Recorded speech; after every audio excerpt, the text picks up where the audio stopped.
की आंधी ना बार बार नहीं चढ़ती। मैं अपनी अगर विधानसभा में बात करूं तो हम लोग जैसे सड़क सीवर पानी है तो ठीक कर रहे हैं, तो हम लोग इसको ट्रैफिक को भी बेहतर करना चाहते हैं। जो पहाड़ है गंदगी के एक्चुअली माना जाए तो वो गोल्ड है। डॉक्टर साहब, इस बार चुनाव में कौन से मुद्दे को लेकर के आप जमीन पे गए, जनता के पास गए, आप कैसे विश्वास में लिया, किन किन चीजों को आपने विपक्षी पार्टियों के बातों को रखा और उसको वो किया, थोड़ा सा व्याख्यान देखिए, इस बार जनता की ना बड़े मूलभूत प्रॉब्लम्स थी। लोगों के क्षेत्र में कुछ सड़कें टूटी फूटी पड़ी थी, सीवर जाम हो रहे थे, ओवरफ्लो हो रहे थे, पानी गंदा आ रहा था, साफ ही नहीं आता था। तो ये मूलभूत सुविधाओं से जनता बहुत परेशान थी और ये आप मानिए कि पिछले 10 सालों में कुछ नहीं हुआ। गरीब कल्याण की योजनाएं थी, जैसे पेंशन है, ओल्ड एज पेंशन है, विधवा पेंशन है, विकलांग पेंशन है, वो नहीं मिल रही थी। राशन कार्ड तक नए नहीं बन रहे थे। तो और उनके जितने भी सार्वजनिक शौचालय मैंने देखा, इसकी भी दुर्दशा थी बहुत। कोई देखने सुनने वाला ही नहीं। जहाँ जहाँ 3 आदमी काम करने चाहिए सार्वजनिक शौचालय में, वहाँ 1 आदमी काम कर रहा था, कोई देखने वाला नहीं। गंद के गंद पड़े हुए हैं। तो एक सिविक एम्यूनिटीज पर इस बार चुनाव हुआ। इस बार गरीब कल्याण के लिए जो हम लोगों ने कहा कि हम इसको करेंगे, वो उस पर हुआ। सबसे बड़ी बात ये थी कि लोगों को इस बार हम पर विश्वास था। लोग इस बार बदलना चाहते थे सरकार को, जो पिछले 11 साल में सिर्फ झूठ झूठ पर आधारित थी, काम कुछ नहीं किया। बोलेंगे हाँ कर देंगे, करना कुछ नहीं। लेकिन आप सरकार का दावा था हमेशा करते आई थी कि हमने जो पाइपलाइन पहुंचा दिया, बिजली हाफ कर दिए, पानी माफ कर दिए, बस में महिलाओं को फ्री सेवा कर दिया। तो उन सब चीजों को आपने कैसे? झूठ की आंधी ना बार बार नहीं चढ़ती। तो आप कह रहे हो बस तो मिलती नहीं थी, बस है ही नहीं। पता चला कि 30,000 बस दिल्ली में आनी थी और 5-6,000 बस ये नहीं है। तो बस का तो ये है समस्या, जहां पर जो फ्री वाली बस की महिला चलती थी, वो स्टॉप पर बस नहीं रुकती थी। क्रूड रूड बिहेवियर था बस का। दूसरा आपने कहा पानी के लिए लोग इतने हो गए कि भाई तो पैसे ले लो, पास आप पानी दे दो, क्योंकि वो फिर भी खरीद करती रहती। एक घर में जो कैद, जो आप सोचते गरीब है, मैं बात करता हूँ जहाँ मैं जाता हूँ एक साथ। सबसे पहले जैसे कि हमारे मुख्यमंत्री ने घोषणा की 2500 रुपए गरीब महिलाओं को मिलना शुरू होने वाले हैं। 10 लाख का आयुष्मान का हेल्थ इंश्योरेंस स्कीम शुरू होने वाली है।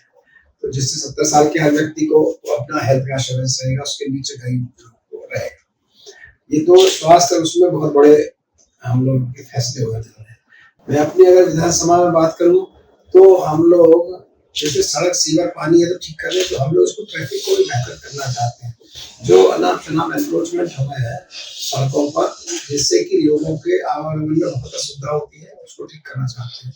आयुष्मान योजना आपने लागू कर दिया। दिल्ली में गिने चुने केंद्र सरकार के अस्पताल है और दिल्ली सरकार में भी पहले से ही यहाँ पे जो है काफी रस है मरीजों के। ज्यादातर लोग बाहर से भी आते हैं। आयुष्मान जो दिल्ली का लगे, वो दिल्ली के लोगों के लिए हो, पहली बात तो ये बात। और आयुष्मान का मतलब गवर्नमेंट अस्पताल नहीं है। आयुष्मान का मतलब है कि गवर्नमेंट और इम्पैनल्ड प्राइवेट हॉस्पिटल दोनों है। इसमें हो सकता है मूलचंद हो, अपोलो, मैक्स हो। तो आयुष्मान सरकारी में भी है और प्राइवेट में भी है। सर, यमुना की सफाई को लेके क्या कहना चाहते हैं कि मतलब 10 साल आम आदमी पार्टी ने कुछ नहीं किया और ये सबसे बड़ा मुद्दा है अब तक का, अब इसको लेके ये बड़े एक बात है जिस पर चर्चा करना बहुत अच्छी बात है। 2% यमुना दिल्ली में बहती है 22 किलोमीटर, और वो आप सोचो 80% यमुना प्रदूषण उसके कारण होता है। क्यों होता है कि उसमें 22 नाले गिर रहे हैं और उसमें पार्शली ट्रीटेड सीवेज गिर रहा है, जो तो इसलिए यमुना में बेसिकली सीवेज के कारण प्रॉब्लम आ रही है। दूसरा पार्ट है कि इंडस्ट्रियल वेस्ट गिर रहा है। तीसरा पार्ट है जो लोग अपने पूजा के सामान डाल देते हैं। ये 3 विशेष वजह है। आप सीवेज ट्रीटमेंट प्लांट को अपग्रेड करो, सीवेज ट्रीटमेंट प्लांट का एफ्लुएंट जो निकलता है उसको चेक करो, आपको पता चल जाएगा। ऐसे कोई भी एसटीपी से फिर क्या होता है, सीवेज ट्रीटमेंट प्लांट क्या है, सीवेज गया उसमें क्लीन करके जो सीवेज निकाला और जो पानी है वो निकाला जिसमें सीवेज नहीं है और उसमें ऑक्सीजन भी है, बाकी सब है जो पानी में होनी चाहिए। फिर वो गार्डनिंग के लिए, हॉर्टिकल्चर के लिए, इस तरह के कामों के लिए यूज होता है, कार धुलाई इस तरह के लिए। एक ना सबसे बड़ी समस्या कूड़े का पहाड़ भी है जी, और जी। वहाँ पे आग लगना भी एक बड़ा मुद्दा है या पहाड़ ढह जाना। तो इसको लेके सरकार क्या कुछ कदम उठाने के ये लिए आपने देखा होगा अभी ये बांसुरा पार्क ऑनरेबल एलजी ने जो रिक्लेम किए हैं 5-6 एकड़ उधर उन्होंने किया उधर बलसवा हाँ बहुत बढ़िया कर बलसवा एरिया में ना। तो ऐसे ही आप देखिएगा अगले कुछ सालों में ये पहाड़ खत्म हो जाए, बायो माइनिंग करनी होती है उसके लिए इक्विपमेंट चाहिए। मुझे लगता है सबसे इम्पोर्टेंट है पॉलिटिकल इच्छा जो इस सरकार की है। दूसरी बात है हमको सबको मिलकर दिल्ली सरकार केंद्र के साथ मिलकर काम सिटी के साथ मिलकर काम करना होगा जो अब होगा। इसीलिए जो आप डबल इंजन है और आगे आने वाले समय में ट्रिपल इंजन होने वाला है। तो ये जब एक यूनिट की तरह काम करेंगे तो ये खत्म हो जाएगा। जो पहाड़ है गंदगी के एक्चुअली माना जाए तो वो गोल्ड है, लेकिन किसी 10 साल में आपदा सरकार ने उसको ध्यान ही नहीं दिया। तो लड़ने भिड़ने में लगे रहे हैं, केंद्र से लड़ रहे हैं, एमसीडी में पीछे भाजपा सरकार थी उनको पैसा नहीं दे रहे थे। आप सोचो वो जो कूड़ा है वो बायो माइनिंग करके उसमें देखिए पत्थर रोड़िया ये सब निकलेगा, वो आपको सड़क बनाने में यूज हो जाएगा। उसके अलावा जो हमारे घर के मटेरियल है हाउस होल्ड वेस्ट है जिनको हम ग्रीन कचरा कहते हैं, हरा कचरा, गीला कचरा कहते हैं, वो आपको यूज हो जाएगा उसमें खाद के रूप में। अब तीसरा पार्ट रह गया जो हम आपको सूखा कचरा कहते हैं प्लास्टिक की, वो उसको रिसाइकिल करके प्लास्टिक वाले में it is all win win situation for everyone. Only सोच की जरूरत है।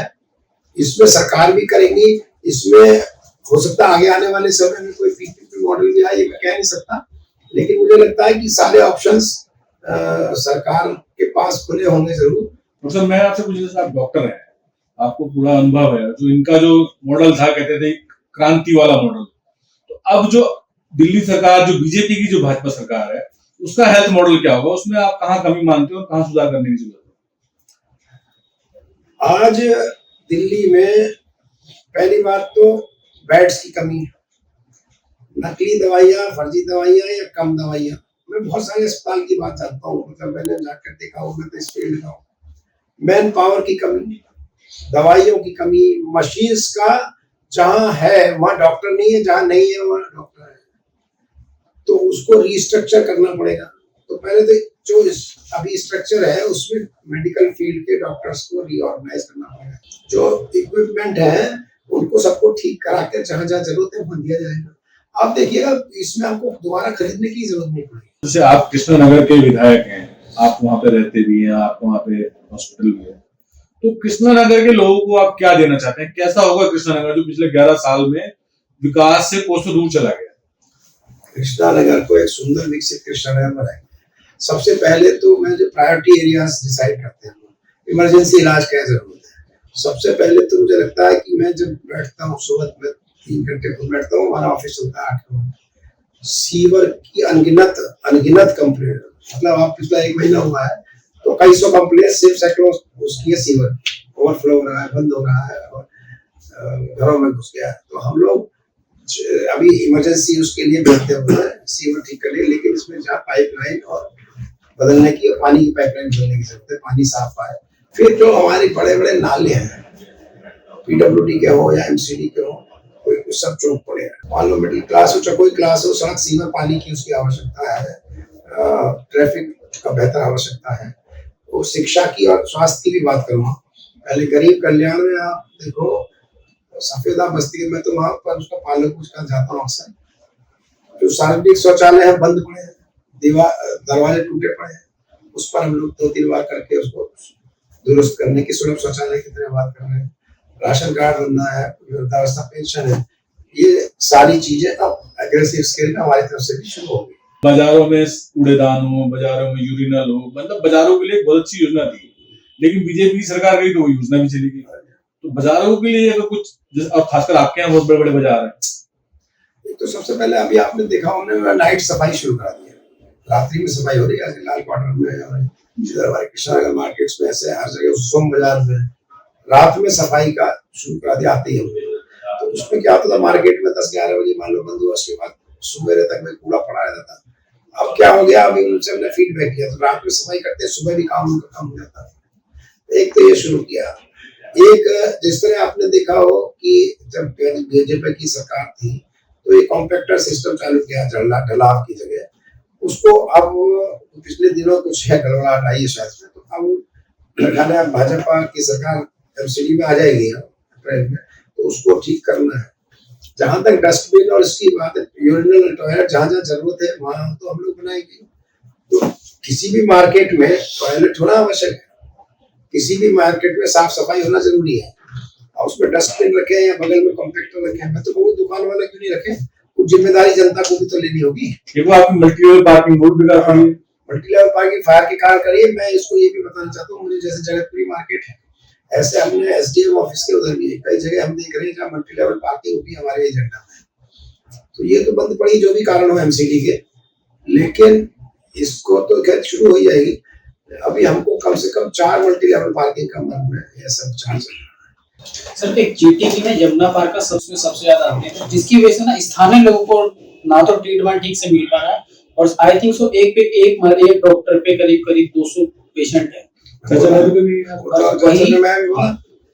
बोला कि भाई एक बेड पे 2 मरीज। क्राउड को कैसे मेंटेन किया जाएगा ताकि स्थानीय लोगों को जल्दी से इलाज, मतलब दिल्ली वालों को प्रायोरिटी नहीं मिल रही है इसकी वजह से। और आपको अगर पर्चा भी बनवाना हो ना जीटीबी अस्पताल में, तो सुबह 4 बजे जाके बैठना है।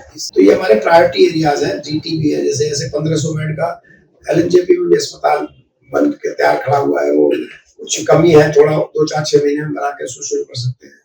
ऐसे मेरे पास लिस्ट है करीब जो 10-11 अस्पतालों की, जो हम लोग अगले 6 महीने में शुरू कर सकते हैं, जो बनने से, तो जिससे ये क्राउड का ठीक करने के लिए तो बेड भी चाहिए, डॉक्टर भी चाहिए, वो पैरामेडिक भी चाहिए, तो उसमें फिर नए अपॉइंटमेंट रिक्रूटमेंट की जरूरत है। मतलब लास्ट में आप कृष्णानगर और दिल्ली के लोगों को कोई मैसेज देना चाहें भाजपा सरकार? होली का अवसर है, आप सबको होली की बहुत बहुत शुभकामनाएं। और ये अवसर एक ऐसा अवसर है कि असत्य पर सत्य की विजय है। आपने इस चुनाव में भी दिखाया कि असत्य असत्य है, सत्य सत्य है। आप स्वस्थ रहें, सुझाव है रंगों की होली खेलें, लेकिन ऑर्गेनिक रंग लें, कहीं केमिकल्स ना यूज करें और नशे का सेवन ना करें। आपको, आपके परिवार को होली की बहुत बहुत शुभकामनाएं। रास रंग में आपके में आप डूबे, आपके परिवार को आगे आने वाले समय में ऐसे खुशियां रहे। मेरा ऐसा आपके लिए मैं एक बार फिर से आपको बधाई देना चाहता हूँ।